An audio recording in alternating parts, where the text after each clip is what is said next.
चर्चा जो की थी वो ये थी कि अकारांत जो शब्द होते हैं, अगर वो शब्द है और उसका संबंध किसी के साथ बताना है, किसी वस्तु के साथ या किसी अन्य व्यक्ति के साथ बताना है, तो उसके लिए संस्कृत में क्या नियम है। इतना सा सामान्य सा नियम था।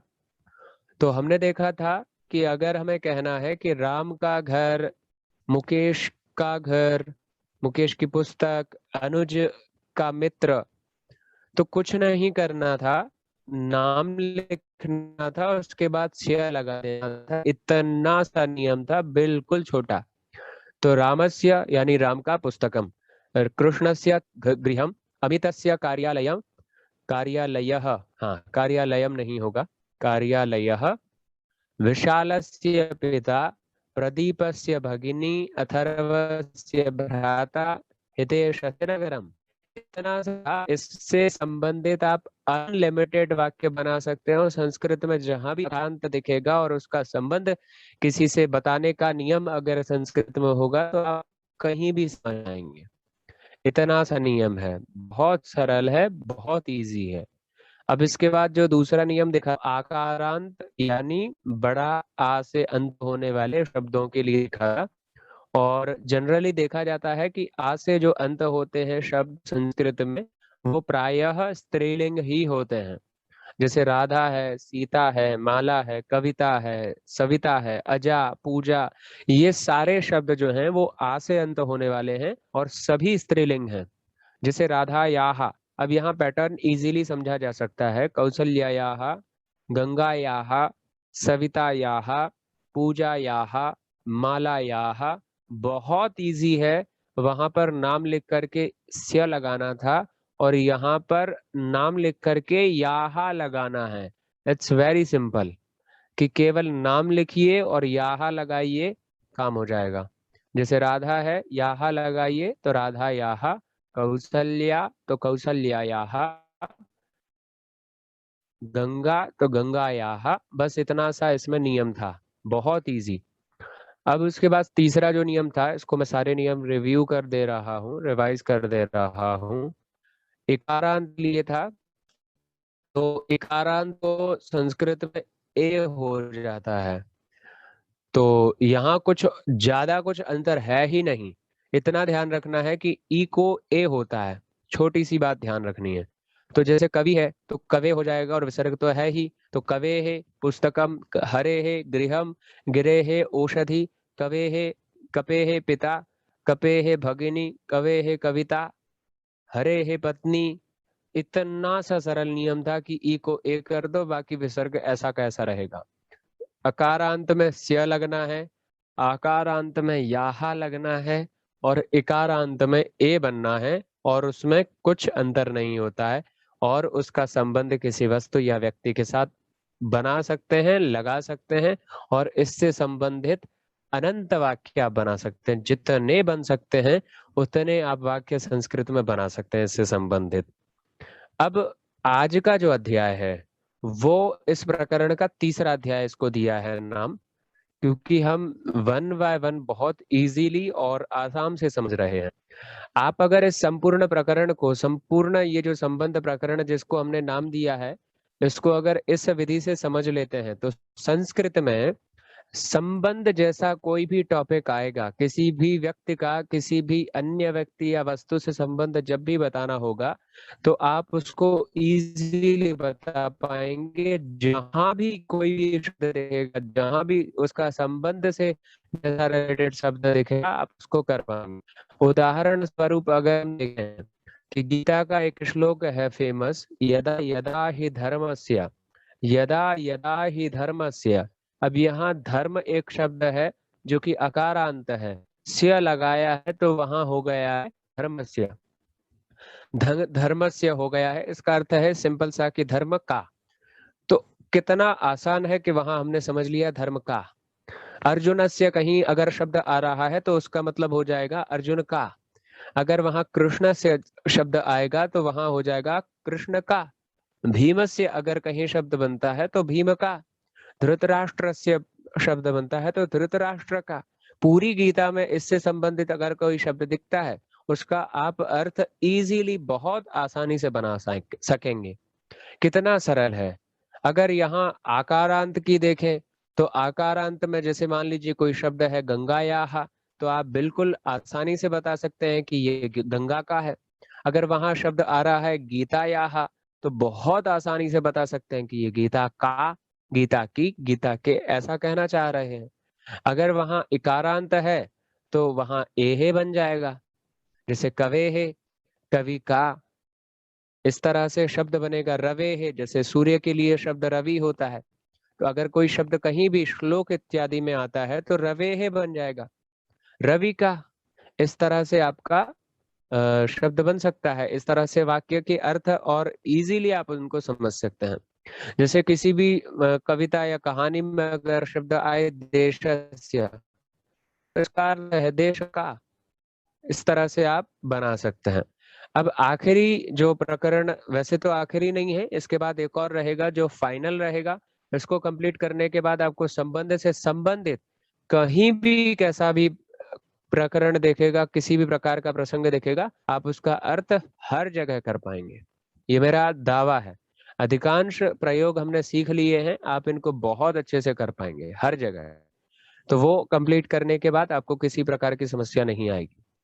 अब जो आपका अगला टॉपिक है जिसको हम कह रहे हैं कि उकारांत शब्द का किसी के साथ संबंध, किसी वस्तु या किसी व्यक्ति के साथ संबंध हो सकता है।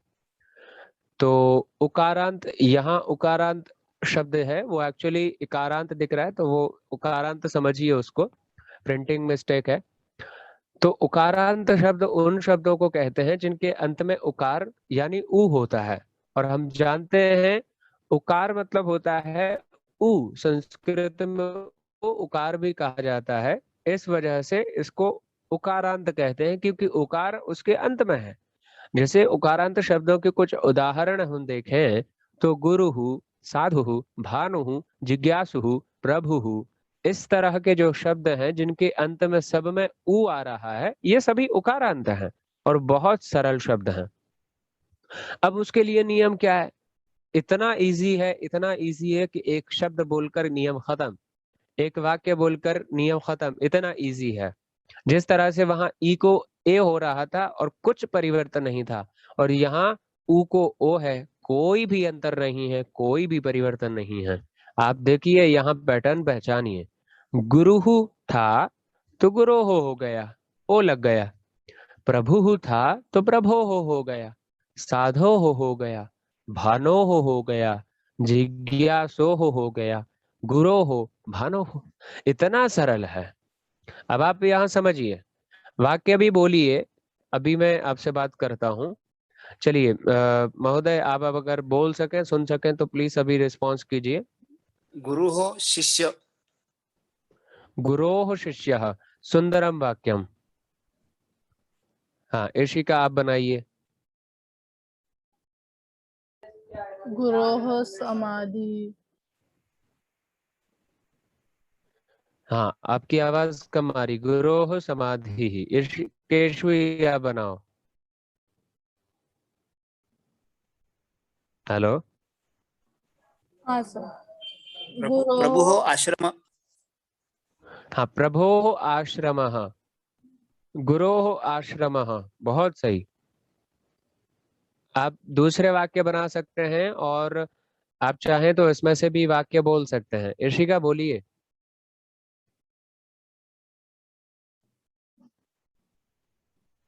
हेलो। हाँ सर। हाँ बोलो। प्रभुः कृपाः। अरे विसर्ग दिख रहा है क्या वहां? प्रभोः कृपा। हाँ, प्रभोः कृपा। हाँ, प्रभोः कृपा, इतना सा है। गुरोः आश्रयः, भानोः पुत्रः, जिज्ञासोः जिज्ञासा। तो ये आई थिंक क्लियर हो गया होगा आपको। महोदय, आपको क्लियर हुआ ये सारा कुछ? हाँ सर। हाँ, भानो हो अस्तः, बराबर है कि सर? हाँ, भानु का अस्त, ठीक है, बोल अस्त, हाँ। सकते हैं। हाँ, भानो हो अस्त। भानोः उदयः, ऐसा भी बोल हाँ, सकते हैं। अच्छा अच्छा, ठीक है, ठीक। यानी सूर्य का उदय यानी भानु और का अस्त। उदय। हाँ। अस्त, बिल्कुल सही है, वाक्य हैं आपके। हम्म, तो ये धन्यवाद। मैं समझता हूँ ये आपको समझ में आ गया होगा इतना। हाँ सर, आ गया। हरिओम। हाँ, बहुत बढ़िया। अब आ जाते हैं आगे का जो टॉपिक है, इसको ईकारांत प्रकरण के नाम से कहा है। ईकारांत शब्द का किसी वस्तु या व्यक्ति के साथ संबंध कैसे हम बताएं। कोई ईकारांत शब्द है, ईकारांत मतलब आपको सब कुछ क्लियर हो चुका है अब तक इतना पढ़ने के बाद, कि ईकारांत मतलब आखिरी में किसी शब्द के बड़ा ई यानी ई रहेगा। उदाहरण स्वरूप यहाँ पर शब्द दिए हैं, जैसे देवकी, सावित्री, सरस्वती, लेखनी, कूपी, नदी, मार्जनी, घटी। ये जो शब्द हैं यहाँ पर रहेंगे। अब यहाँ थोड़ा सा नियम ध्यान देने लायक है, बहुत सरल है। देखिए, कोई भी जो व्यंजन वर्ण होता है ना, वो आपका हलंत होता है। जैसे क की असली पहचान है क हलंत के रूप में। अब उसको मैं एक बार यहाँ लिख के बता सकता हूँ। क हलंत के रूप में किस प्रकार से, तो देखिए जरा, ये जो मैं लिख रहा हूँ क, ये असली पहचान क की है। इस रूप में क रहने वाला है हलंत के रूप में। जिसे अगर मुझे लिखना है ख, तो ख ऐसा लिखा जाएगा असली में, मतलब ख के बाद अलंत हलंत रहेगा। और अगर ये ख मुझे कुछ इस प्रकार का दिख रहा है, तो इसका अर्थ होता है इस ख में अ लगा, तो इसका अर्थ होता है इस ख में अ लगा है। और अगर ये ख इस प्रकार का दिख रहा है, तो इसका मतलब होता है इस ख के अंत में बड़ा आ लगा है। और अगर ये ख मुझे कुछ इस प्रकार का दिख रहा है, तो इसका अर्थ होता है कि इसमें ख के बाद रहा है। तो और ओ अगर आएगा। इसको थोड़ा सा, हाँ ख के बाद अ आएगा। हाँ, ख के बाद अ आएगा। किस ख में हाँ। आएगा, तो इस ख में अ आएगा, हम्म। परंतु इस ख में बड़ी ई है। हाँ। हाँ, इस ख में बड़ी ई है अंत में, इस ख में बड़ी ई थी। ये ख आपका वास्तविक है। अब थोड़ा सा हम पीछे आते हैं। अगर देवकी में क में बड़ी ई लगी है, मतलब यहाँ क ऐसा दिख रहा है, तो यहाँ बड़ी ई की मात्रा है। तो सबसे पहले आप करना है यहाँ ई कारांत के लिए बनाने के लिए, कि इस बड़ी ई को हटाना है, बड़ी ई को हटा देना है। चलिए, तो बड़ी ई हटा देते हैं, हट गई बड़ी ई। और इस क को ऐसा बना देते हैं, बड़ी ई को हटा दो, इस क में ऐसा, इस क को ऐसा बना देते हैं। चलिए, तो थोड़ा सा इसको बनाने के लिए यहाँ पर इसको मिटेगा कैसे, हाँ मिट गया। अब इस क को लिया हमने इस तरह से, इसमें आप यहाँ जोड़ दीजिए, बस काम हो गया। यानी जो आखिरी की बड़ी की मात्रा है उसको हटा करके यहाँ जोड़ना है। वहां पर बड़ा आ था, उसके बाद सीधा यहाँ जुड़ रहा था। जैसे वहां था आपका रमा, तो रमा के बाद यहाँ रमा यहाँ बन रहा था। लेकिन यहाँ आपको क्या करना है, थोड़ा सा अंतर ये करना है कि आखिरी की जो बड़ी की मात्रा है उसको हटा लेना है और यहाँ जोड़ना है। इतना सा काम है। जैसे देवकी है तो देव्याः, सावित्री है तो सावित्र्याः, सरस्वती है तो सरस्वत्याः, लेखनी है तो लेखन्याः, कूपी है तो कूप्याः, नदी है तो नद्याः, मार्जनी है तो मार्जन्याः, घटी है तो घट्याः। मैं आप सभी को यहाँ थोड़ा सा समय देता हूँ, आप देख लीजिए इसमें पैटर्न वही है कि नहीं।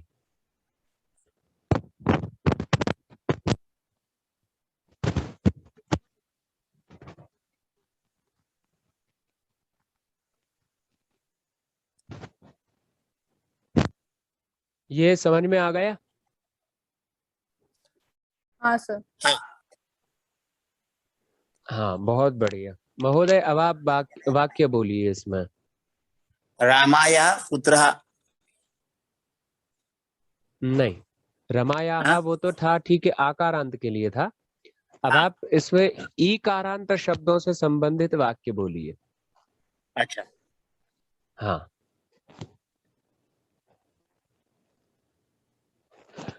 जैसे यहाँ सावत्र्याः। देवकी लिखा है। हाँ, देवक्याः हाँ पुत्र। हाँ, सावत्र्याः देवक्याः सखी पुत्र। पुत्रः। बहुत सुंदर, बहुत सुंदर। बिल्कुल, सावत्र्याः सखी भगिन्याः पुत्री। केशवी, ऋषिका बोलिए। देवत्याः छात्राः। देवक्याः। देवत्याः छात्र। हाँ, दूसरे बोलिए, दूसरा वाक्य।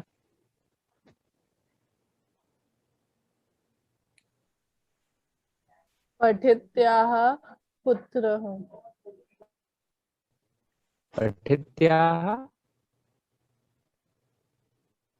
नहीं सर, गलत हो।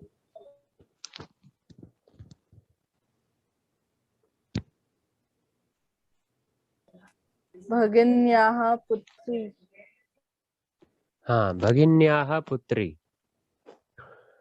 ठीक है। नद्याः देवम। नद्याः देवम। हाँ, देवः। ठीक है। हम्म। हाँ, वाक्य सही है, व्याकरण दृष्टि से बिल्कुल सही है। हाँ। नद्याः। नद्याः जलम, सरस्वत्याः कृपा, देवक्याः पुत्रः, घट्याः यानी घटी का वर्ण, वर्णः। इस तरह से आपके वाक्य बनेंगे। हाँ सर। हाँ, ये में आ गया होगा मेरे ख्याल से। हम्म। इसी अध्याय 3 में अगला जो टॉपिक है वो है ऋकारांत शब्द का किसी वस्तु या व्यक्ति के संबंध में। अब ऋकारांत भी मुझे समझाने की आवश्यकता नहीं है। ऋकार अगर अंत में है शब्द के, तो वो ऋकारांत होता है। हमने संस्कृत में या हिंदी में ऐसे शब्द बहुत ही कम देखे होंगे। तो कोई अंडर हो रहे हैं क्या? एक मिनट, चलिए। तो होने वाले शब्द हमने बहुत कम देखे। जैसे यहाँ एक शब्द दिया है पितृ। पितृ हमने संस्कृत में नहीं देखा है। पितृ जो है एक प्रातिपदिक रूप में है, और उसको ता यानी त्रि को ता हो जाता है, और वो जो है आगे चलकर पितृ है तो पिता बन जाता है, यानी एक वचन रूप निष्पन्न हो जाता है। तो हमने पिता, माता, भ्राता ऐसे शब्द देखे हैं, लेकिन असली में ये जो शब्द होते हैं वो रेकारांत होते हैं। इनको रेकारांत शब्द कहते हैं। पितृ, मातृ, भ्रातृ, ये जो शब्द हैं इस तरह के रहेंगे। अब इसका नियम क्या बनाए, तो इसमें भी कोई अंतर नहीं है। री की मात्रा आप हटाइए। री की मात्रा अगर यहाँ से हट जाएगी, जैसे यहाँ पर देखें, जैसे यहाँ लिखा है पितृ, तो यहाँ री ऋषि की मात्रा लगी हुई है। ऋषि की मात्रा को अगर हमने हटा दिया, तो यहाँ जो शब्द बचा रह जाएगा वो बचेगा पित्त। पित्त रह जाएगा क्योंकि मात्रा चली गई है, और विसर्ग जो व्यंजन होते हैं वो हलंत होते हैं। पित्त रह गया, तो अब पित्त के बाद कुछ नहीं करना है, ऊ उठाना है, विसर्ग लगाना है। ऊ के साथ में विसर्ग लगा देना है। तो पित्त जो था, इसमें ऊ अगर हम लगा देंगे तो शब्द बन जाएगा पितुहु। शब्द बन जाएगा पितुहु। माता था, मातृ था, तो वहां से री हटाए तो शब्द बना मातुहु। भ्रातुहु, मातुहु, पितुहु, इस तरह से। ये आई थिंक समझ में आपको आ गया होगा, राइट? हाँ सर। सबको समझ में हाँ आया? हाँ महोदय, आपको समझ में आया? हाँ हाँ हाँ सर। बहुत सुंदर। तो यहाँ पर आपको कुछ नहीं करना है। कितना इजी नियम है, इस नियम को आप एक्सप्लेन कीजिए।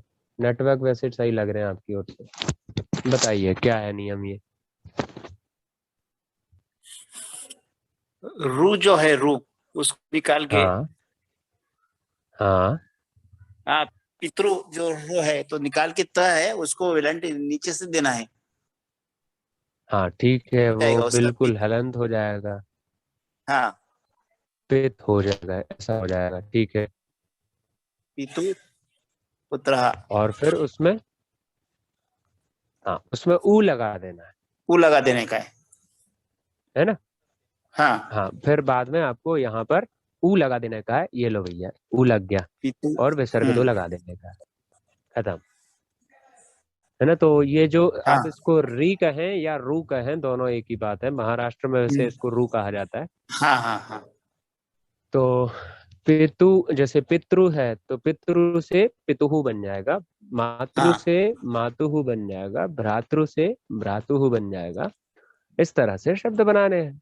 जैसे हम कहें कि भारत माता की सेवा, ये सेवा, वाक्य बनाना है, तो हम कहेंगे भारत मातुहु सेवा, सेवा, सेवा नहीं, सेवा, सेवा, ओके, सेवा।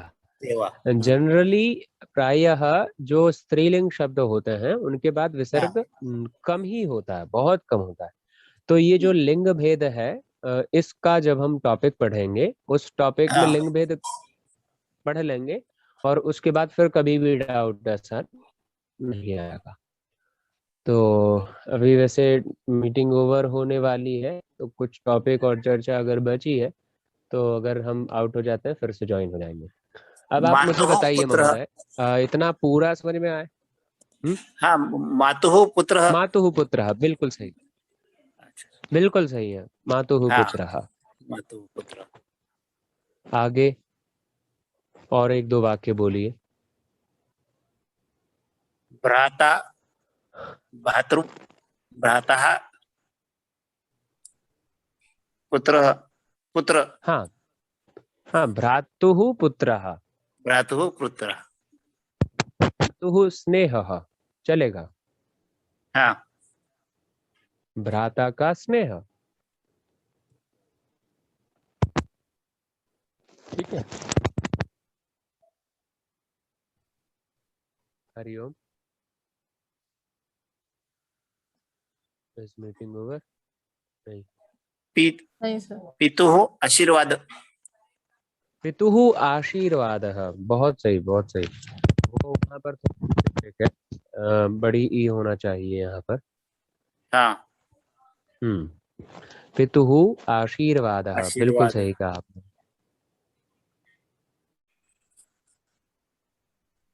बन गया।